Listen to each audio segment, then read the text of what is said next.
Madame Zongo Pascaline, la présidente de l'Union des tisseuses de la région du centre, est notre invitée du jour et elle est présente avec la vice-présidente de l'Union, Madame Sawargo Gracidoni.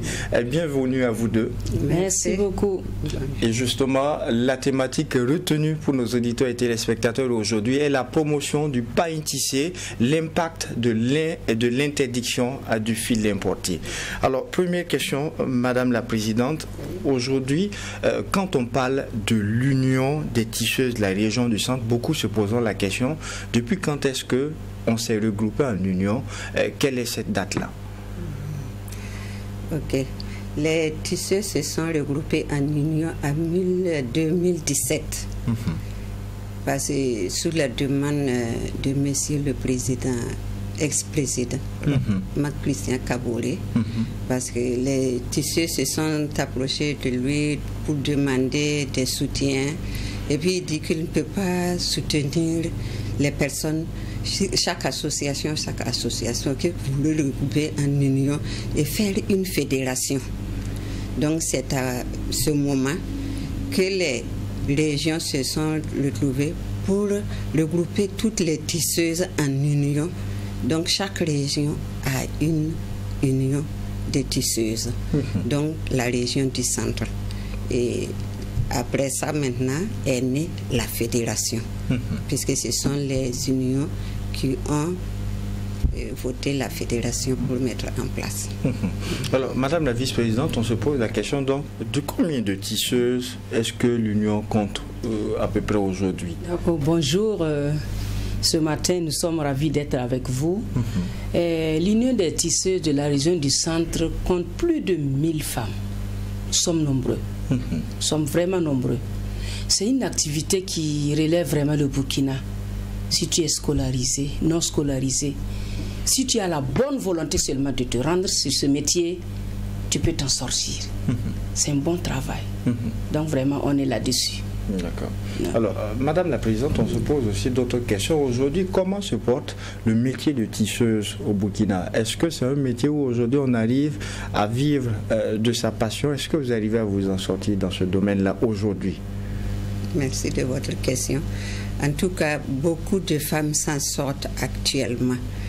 Les femmes, même, je peux dire qu'elles vivent de ça, parce que par rapport au tissage, elles arrivent à nourrir leur famille, à payer la scolarisation de leurs enfants, à aider les maris dans les charges de la famille. Donc, actuellement, les femmes s'en sortent vraiment. Il y a aussi eu à une certaine époque une concurrence avec le fil importé et tout. Est-ce que ça a beaucoup joué sur votre travail? Merci pour cette question. Ça a beaucoup joué parce que nous avons vu que depuis l'arrivée du fil importé, et ça joue trop sur notre fil burkinabé, fil coton naturel que nous devrons travailler avec.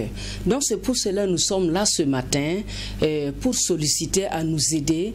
D'ailleurs même le gouvernement, le président Ibrahim Traoré a pris une décision en septembre 2024 d'interdire le fil importé au niveau du Burkina. Donc depuis cela, nous voyons que ça abaisse, mais ça y est toujours. Malgré tout, on retrouve on voit toujours ce fil-là. Pourtant, notre fil burkinabé, c'est du vrai coton. Si nous travaillons sur notre coton, nous allons voir que notre santé même est intacte. Ça nous aide beaucoup à avancer. Parce que vivre burkinabé, c'est vivre ce que nous consommons. Donc vraiment, aidons-nous à pouvoir aider à ceux qui fassent rentrer ce fil-là, s'ils peuvent arrêter maintenant pour que nous puissions avancer avec notre fil, coton fil ça. Pour qu'on puisse comprendre un peu plus, quelle est la portée, quel est l'impact du fil importé sur votre activité? Est-ce que vous arrivez à produire moins à cause de ce que beaucoup font entrer comme fil importé? Est-ce que c'est la qualité qui cause problème, Madame la Présidente? Expliquez-nous un peu. Merci. Bon, vous voyez le fil qui est posé devant vous. Vous voyez qu'il y a plusieurs couleurs dans le même rouleau. C'est pas uni comme ce qui est posé ici. Regardez ça. Ça c'est fil ça, mais c'est uni. Donc, les femmes si nous allons travailler avec ça, il faudra que nous payions le fil. Nous allons faire les chaînes, faire la teinture et puis autre chose, les motifs que nous voulons avant de commencer à tisser. Mais le fil importé, comme ça c'est déjà en couleur et puis il y en a beaucoup, il suffit que les femmes partent acheter, elles viennent, elles commencent à travailler. Donc c'est moins pénible que ça. Donc c'est une facilité qui amène beaucoup à aller vers ça. Et puis si on fait le pain, vous voyez que les couleurs c'est plus attirant, plus que ce que nous avons teint en coton. Mais pour notre santé, ça déjà c'est pas bon parce que c'est un nylon, c'est pas du coton. Et deuxièmement, notre environnement n'est pas bon pour l'environnement aussi parce que c'est biodégradable. Et puis économiquement, vous voyez, ça on enrichit les autres pays plus que notre pays. Donc, en tout cas, nous exhortons à ce que toutes les femmes utilisent fil ça et d'abandonner le fil importé. Le fil importé. Oui. Mais est-ce qu'il est facile pour les professionnels qui se retrouvent, je prends pour quelqu'un qui se retrouve au marché, qui a le choix entre deux fils, qui doit acheter un pain tissé, comment facilement on peut repérer le pain produit avec du fil de chez nous au détriment du fil importé? Est-ce qu'il est facile de reconnaître au niveau de l'aspect? C'est facile de reconnaître parce qu'il suffit de toucher comme ça. Si vous faites le toucher, vous allez sentir que c'est glissant, si c'est fil importé là. Parce que comme c'est pas du coton, c'est un nylon, si vous touchez seulement, ça glisse. Mais le coton, si vous touchez, ça, c'est pas glissant. Mais en regardant comme ça, à vue d'œil, bon, immédiatement, les gens voient ce qui est joli. Donc, comme ça, c'est plus attirant. Ils vont vers ça. C'est surtout ça. Sinon, si pour connaître là, il faut toucher pour voir. Si vous touchez seulement, vous allez savoir. En tout cas, l'autre est glissant et l'autre n'est pas glissant. D'autres précisions, Mme Saoudou, par rapport à comment reconnaître et tout. Par rapport à ce que ma présidente vient de déclarer, c'est nettement ça. Si vous touchez le fil qui n'est pas coton, vous voyez, c'est glissant. Si vous la portez, vous n'avez même pas d'air sur votre corps. Ça fatigue. Pendant la chaleur, surtout que le Burkina est fait chaud, ça nous fatigue. Mais si vous portez notre fil coton, burkinabé, fait par Filsa, notre peau est bien posée. Même si nous transpirons, le coton absorbe l'eau du corps et on est tranquille jusqu'à la fin de notre cérémonie, sans souffrance. Il y a beaucoup de personnes qui estiment aussi que quand on prend le pain issu du fil que nous avons au Burkina au plan national, contrairement au pain que nous avons avec le fil importé, il y a une différence de prix. Est-ce que c'est vrai?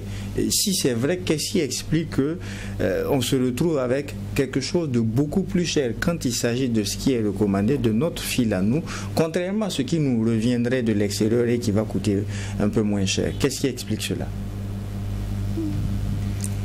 Donc, en tout cas, à notre connaissance, pour le moment, sur le terrain, c'est le fil importé là même qui est un peu plus cher par rapport à nos pains. D'accord. Parce que, en tout cas, ce qui est importé là, ce que nous connaissons là, le prix là est un peu plus élevé. Sinon, nos pains, bon, le moins cher, c'est 5 000, 6 000. Et le plus cher, c'est 10 000. Mais le fil importé là, le pain le moins cher, c'est 7 500 qu'on connaît, en allant. Et le plus cher, vous allez payer à 25 000. D'autres précisions, Mme Saoudou? Ce que je voulais demander à nos frères et sœurs burkinabés, aimons ce que nous produisons.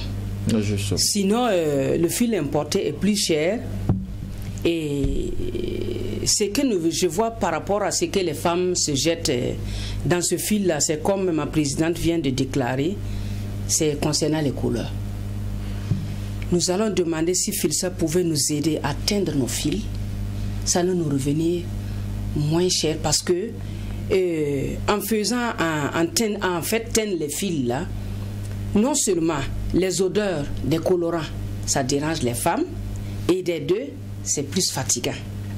Donc s'ils peuvent nous aider à rendre nos fils en couleur comme celle-ci, ça va nous aider et ça va inspirer encore plus les femmes à s'intégrer sur notre fil coton. C'est ce que nous voulons demander. Aujourd'hui, il y a beaucoup de choses qui nous suivent et qui se posent aussi la question, quelles sont les difficultés des tisseuses que vous êtes aujourd'hui? Quelles sont les difficultés que vous rencontrez, en dehors bien sûr du fil importé qui a beaucoup joué et pour lequel justement le gouvernement a pris la décision d'interdire sa présence au niveau du Burkina? Quelles sont les difficultés que vous rencontrez dans votre domaine? Actuellement, il y a la mévente. Il y a la mévente, pourquoi? Vous connaissez la situation du pays et puis ça c'est partout. Donc ce qui fait que avant nos produits sortaient pour aller dans les autres régions, on peut vendre facilement. Mais actuellement pour sortir avec nos pailles, aller vendre dans les autres régions, c'est pas facile. Donc ce qui fait que comme il y a la mévente, en tout cas on a des soucis. On a des soucis pour ça. Pour qu'on comprenne mieux cette mévente dont vous parlez, avant vous vous retrouvez par exemple avec combien de pailles vendues quand on prend sur l'espace d'un mois? Aujourd'hui vous vous retrouvez avec actuellement, si on arrive à vendre 10 pailles dans le mois, en tout cas tu as gagné. Tu as gagné. Parce que sincèrement dit là, les gens même ne s'intéressent même plus à ça tellement. Mais avant il y avait les visiteurs qui arrivaient. Donc, eux, ils s'intéressaient plus à nos pailles et puis ils achetaient. Et puis, s'il y avait des expositions, des fois dans les sous-régions, vous en allez, ça passe bien. Mais actuellement, c'est pas facile. C'est pas facile. Est-ce que c'est également cette difficulté? C'est ça, c'est la mévente seulement qui joue, sinon nous sommes toujours en activité. Il y a pourtant des activités, il y a des foires, il y a des festivals qui se tiennent au Burkina et tout. On a toujours le courage à y aller, mais c'est comme la présidente vient de dire, c'est toujours la mévente. On part, on expose, mais on revient tel qu'on est parti. Il n'y a pas le marché. Donc c'est ça vraiment notre souci. Sinon les gens s'intéressent, ils viennent, ils s'apprennent, ils se lancent, mais vraiment la mévente fait que vraiment c'est l'ange maintenant. Les initiatives n'ont pourtant pas manqué de la part du gouvernement pour soutenir un peu votre activité. En dehors de l'interdiction du fil importé, il y a aussi eu cette mesure qu'on est en train d'essayer, c'est-à-dire la mise en place de la tenue scolaire à partir de nos pailles traditionnelles et tout. Est-ce que tout ça, ce ne sont pas des mesures qui pourraient permettre de changer la donne? Oui, c'est vrai. Il y a la tenue scolaire qui est là. Mais vous savez que comme nous sommes nombreuses et que le gouvernement a donné libre à chaque école de choisir son uniforme et de confectionner avec qui il peut faire, c'est par chance si tu gagnes quelqu'un pour faire ça. C'est pas tout le monde qui peut avoir les choses, les tenues scolaires là pour faire. Sinon, les tenues scolaires sont là effectivement. Et puis il y a beaucoup d'écoles aussi, comme on a dit aussi que c'est pas une obligation pour le moment. Bon, ils ne sont pas encore intéressés pour le faire aussi. Est-ce qu'avec ces décisions, ça n'aurait pas pu impacter, changer beaucoup de choses pour vous? Oui, nous disons vraiment merci à cette décision. Nous pensons que comme ce n'est qu'un début, ça va venir avec le temps. Notre prière est que ça vienne et que ça ne tarde pas. Si ça vient vite, afin qu'on puisse pouvoir habiller nos enfants, nos petits-fils en pain tissé, vraiment Filsa Burkinabé, nous allons voir que vraiment l'heure va avancer. Voilà. Mais en attendant, il y a eu cette mévente au niveau de Filsa, et ici à Tam Tam Group Press, Structive et WattFM ont fait un travail énorme par rapport à Filsa pour amener les Burkinabés à s'intéresser beaucoup plus. Qu'est-ce qui a expliqué le fait que malgré toute la production qu'on a eue au niveau du Filsa, les Burkinabés ne s'y intéressaient pas? Il y a eu des méventes, il y a assez de fils qui pourrissaient pratiquement au niveau des entrepôts. C'est aujourd'hui un passé, mais je veux en venir au fait que est-ce qu'il n'y a pas un souci au niveau de l'intérêt même du Burkinabé? La dynamique aujourd'hui, c'est d'amener le Burkinabé à aimer ce qu'il produit lui-même, mais est-ce qu'il n'y a pas ce changement de mentalité aussi, où il faut amener les uns et les autres à changer? Et qu'est-ce que vous, en tant que tisseuse, vous pouvez dire et apporter? Voilà, merci. En tout cas, nous demandons à chaque Burkinabé d'aimer ce qu'il fait dans son pays. Notre président nous dit, consommons ce que nous produisons. Donc, si nous aimons ce que nous produisons et consommons ce que nous produisons, on va voir que tout va bien marcher. Mais le Burkinabé, sincèrement dit, il aime ce qui vient de l'extérieur. Si ça vient de l'extérieur, même s'il va vider ses poches-là pour payer, en tout cas, il est d'accord pour ça. Il a beaucoup plus confiance là-bas. Il est d'accord pour ça. Mais pour ce qui est dans son propre pays-là, en tout cas, il ne trouve pas ça bon. Donc, il juge que ça, là, ça va un peu passer après. Alors que il faut consommer ce que nous produisons. Comme ça, nous allons, non seulement nous allons créer des emplois pour nos petits-enfants et nos enfants, nous allons contribuer aussi à l'économie du Burkina Faso. Donc, nous exhortons aussi, en tout cas, à nos frères et sœurs de consommer ce que nous produisons. Madame Saoudou, comment est-ce qu'on peut arriver à changer les mentalités dans ce sens-là? C'est la même chose, c'est la même parole. C'est que nous allons demander, hommes burkinabés, femmes burkinabés, enfants burkinabés, aimons ce que nous produisons. Que nous voyons du 1er au 31, tout le monde en façon d'enfanie. Est-ce que ce n'est pas cette dynamique que l'on est en train d'observer quand on regarde le conseil des ministres, on regarde les directions, les ministères et tout, on retrouve de moins en moins une tenue venue de l'extérieur. On voit beaucoup plus la promotion de ce que nous avons. Et si nous voyons que maintenant nos vestes, nos robes, nos ensembles sont en pain tissé, nous allons tirer d'autres pays même vers nous. Ils vont voir que vraiment, waouh, c'est vraiment fantastique. Donc nous voulons demander à nos parents, nos frères et sœurs de s'intégrer avec notre Filsa Coton que nous produisons, que nos mamans, nos frères et sœurs sont en train de confectionner. Et enfin, nous allons trouver que nos pains que nous prenons ailleurs, là, les simples pains venant des autres pays, ça sera seulement des tenues de la maison. Nos tenues de sortie, des mariages, des baptêmes, l'église, aller à la mosquée, à l'église, aller ailleurs. Ça sera nos pains tissés. Aller au service, dans les banques, dans les ministères. Vous allez voir que vraiment, tout le monde entier vont entourer du Burkina. Parce qu'ils font du travail merveilleux. Alors, ma toute dernière question. Tout à l'heure, quand on échangeait, Mme Saoudou a dit que ce qu'ils allaient demander, c'est au niveau de Filsa qu'on accompagne par exemple les tisseuses à pouvoir faire de la teinture sur leur fil. Au-delà de ça, qu'est-ce que l'autorité peut faire pour encore accompagner? Il y a beaucoup de choses qui sont faites. On a parlé de cette décision d'interdire déjà l'importation du fil, et aussi il y a cette décision au niveau scolaire avec les tenues et tout, même si cela suit crescendo. Qu'est-ce qu'on peut faire encore plus pour améliorer? Merci. En tout cas, le gouvernement aussi peut faire beaucoup de choses pour nous encore. Par exemple, s'ils arrivent à subventionner le fil pour nous, comme ce qu'ils font pour les cultivateurs et autres, vous allez voir que le prix encore va baisser. Parce que jusqu'à présent, les gens se plaignent que le prix là est cher. Et si nous arrivons à ce qu'ils nous accompagnent, nous aussi nous allons diminuer le prix des pains, et que tout le monde pourra s'habiller en façon d'enfanie. En tout cas, merci à vous. Merci d'avoir accepté cette invitation du DGFO de True TV et Watt FM. Je rappelle que vous êtes Madame Zongo Pascaline, vous êtes la présidente de l'Union des tisseuses de la région du Centre.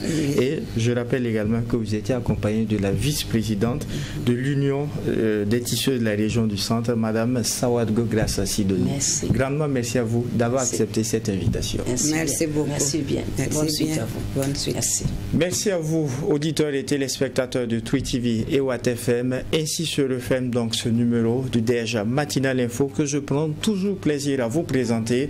En attendant, bien sûr, Dieu voulant, vous retrouver pour un prochain numéro.